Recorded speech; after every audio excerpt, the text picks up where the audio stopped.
everyone, welcome back to my channel. This is Heidi from My Reading Life, and I'm here today to film a recent reads video. So these are the books that I've read so far in the month of December, and it's been kind of slow going this month so far, which December tends to be for me, at least in the beginning part of the month, because there's so much stuff going on, not just not just work and regular home stuff, but all the additional Christmas preparations that have to be done. Of course, that's much less this year because there's no Christmas parties to go to or anything like that. But it still seems to there still seems to be plenty to do. So anyway, let's just get to it, shall we? Because I have quite a few books to talk about. So the first one I wanted to talk about was one that I read, I think I started it at the end of November, but it went all over into December. And this is Fun Home by Alison Bechdal. This is a graphic novel about her growing up and her relationship with her father. Alison Bechdal comes out to her family as being a lesbian when she's in college. And she has had a very push-pull kind of relationship with her dad her entire life. And as she, she kind of embraces her own identity in life, things start to become clear to her about her father.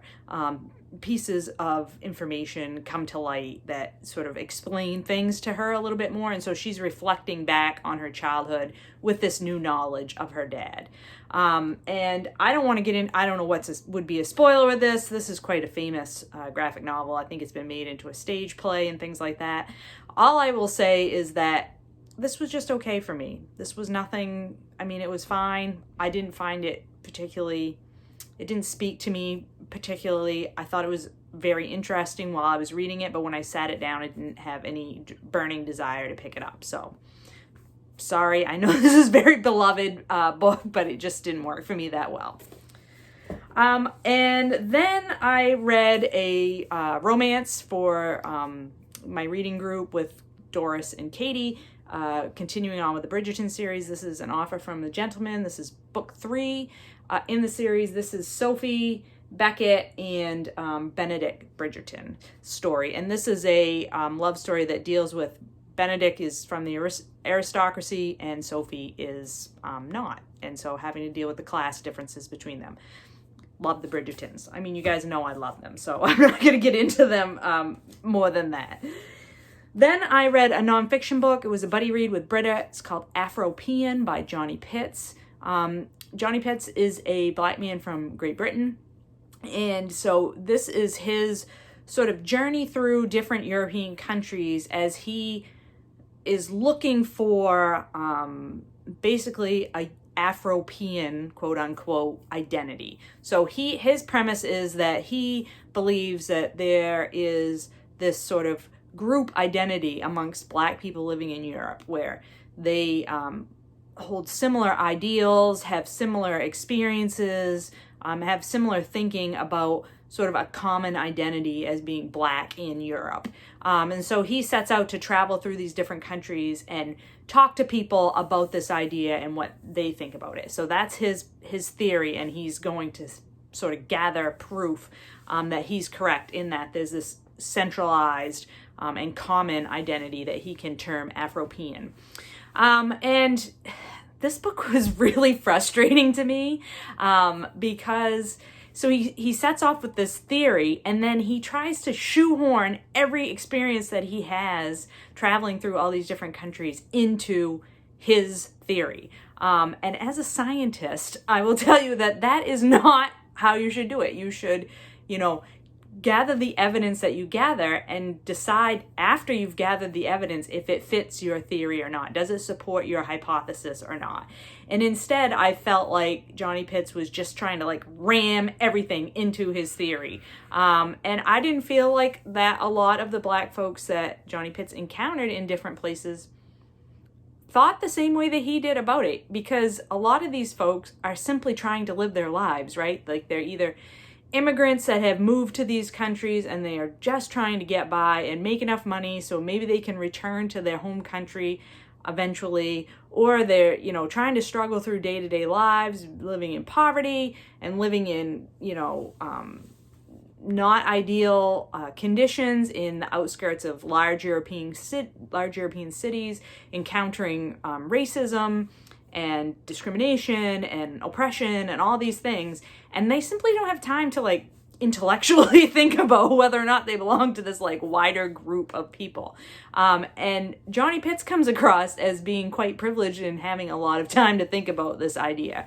So he also comes across as being very naive. There was several instances where he was shocked by different things that he encountered along the way, like whether it was that there was prejudice and sort of dislike between, like, say, Black African immigrants and immigrants from Muslim identified countries, like things like that, like things that I'm like, even I, as a privileged American, kind of know that these political type issues occur between certain cultural groups, and like he just goes into these places like completely naive. There's another, like his chapter on Russia, he, on the plane flying to Russia, he acknowledges that he's done literally no research. He has no idea what he's going to encounter. He knows that it may be unsafe for him as a Black person in some of the places that he's planning to go to in Russia, but he has made no preparation for this at all. And he's by himself.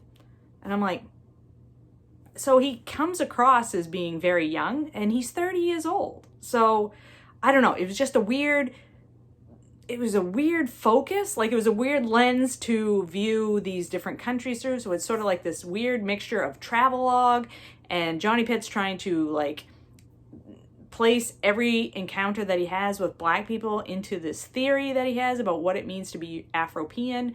But I did like parts of it quite well. I mean, he goes into like some of the context and background information about history of colonialism and other types of things about some of the countries that he visits, and those pieces were really, really good and really, really interesting. And I sort of wish that he had stuck to that contextualization of things rather than like trying to force all of his encounters into this theory that he has.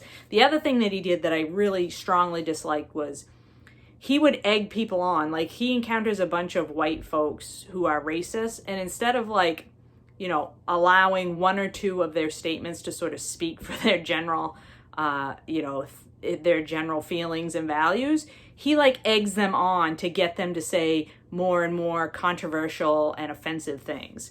And I just felt like that was like, that's not journalism, that's baiting people. And I felt it was disingenuous of him, and I didn't like it. So yeah, not very successful for me on Afropean.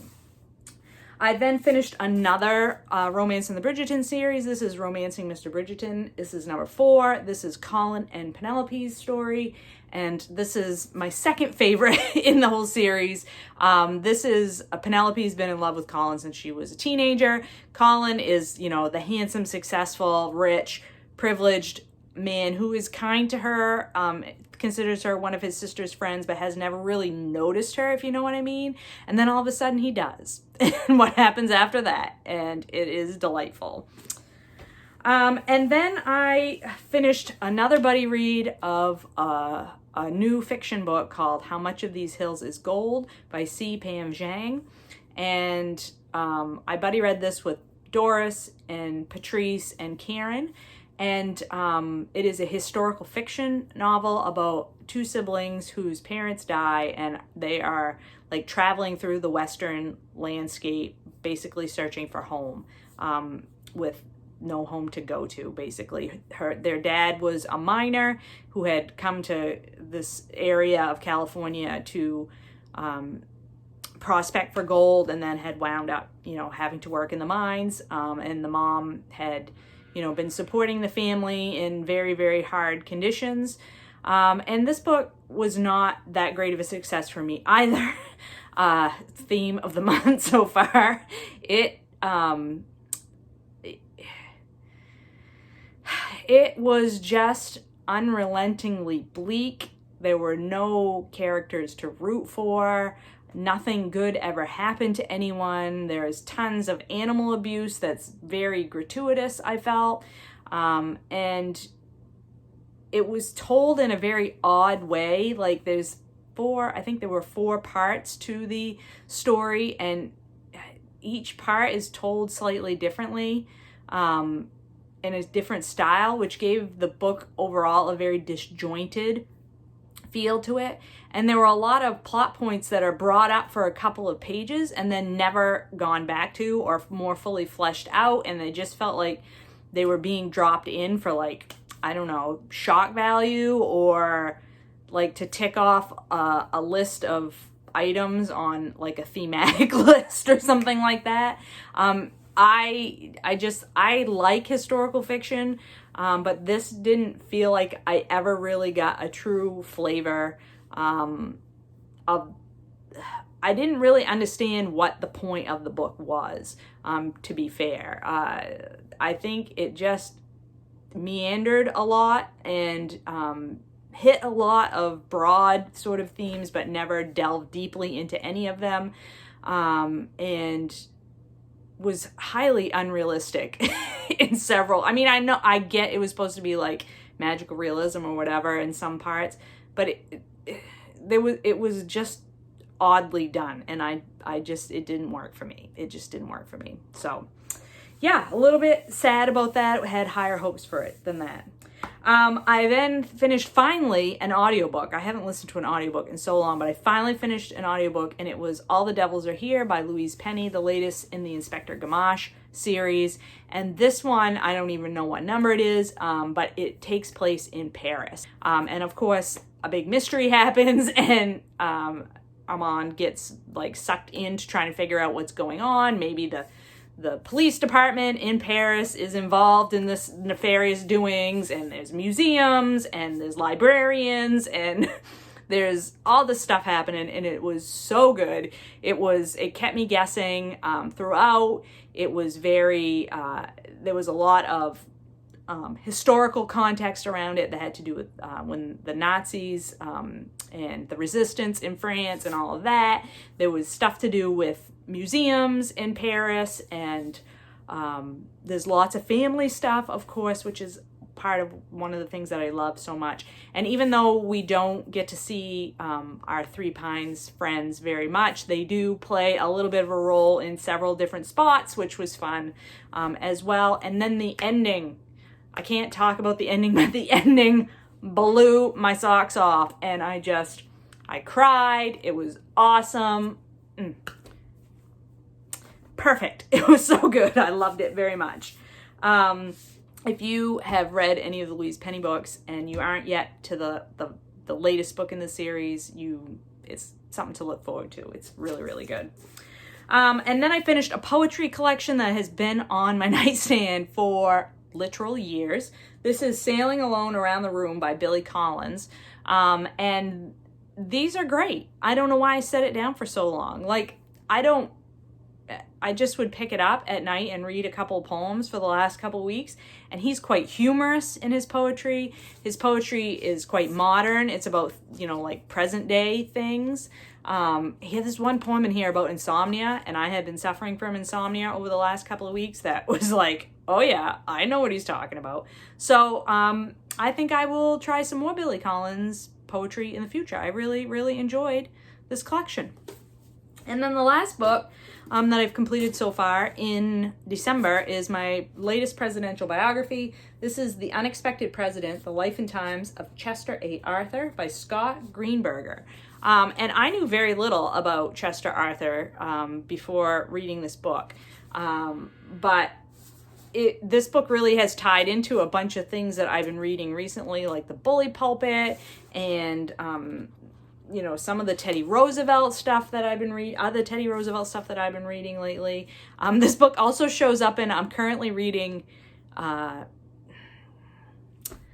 goodness gracious, I can't remember the name of it, the book about Leopold and the Congo, and he shows up in that book too. So it's all like in the same era. So that's been fun, the connections between other books that I'm reading.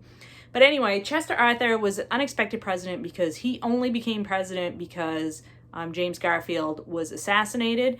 And, well, I should say James Garfield was shot by an assassin, didn't die from the initial bullet wound, but got an infection and died some months later.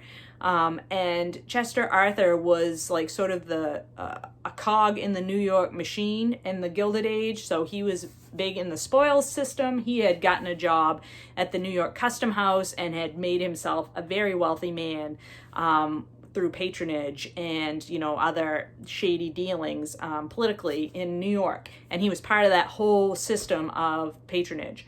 And he was only put on the ticket with James Garfield because the stalwart faction of the Republican Party at the time wanted somebody from their sort of side, this patronage side, to balance out James Garfield, who was more of a reformer for the, you know, civil service reform.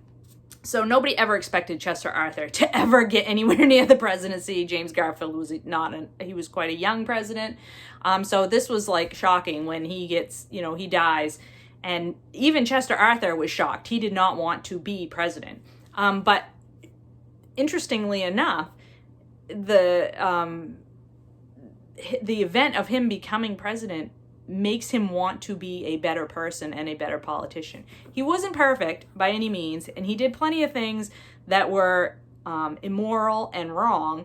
But when he became president, he tried really hard to do the right thing. And I admire him for that. He was not, you know, he knew he wasn't perfect. He knew he had done a bunch of shady things and he had profited off of government previously in his life. And he wanted to be better.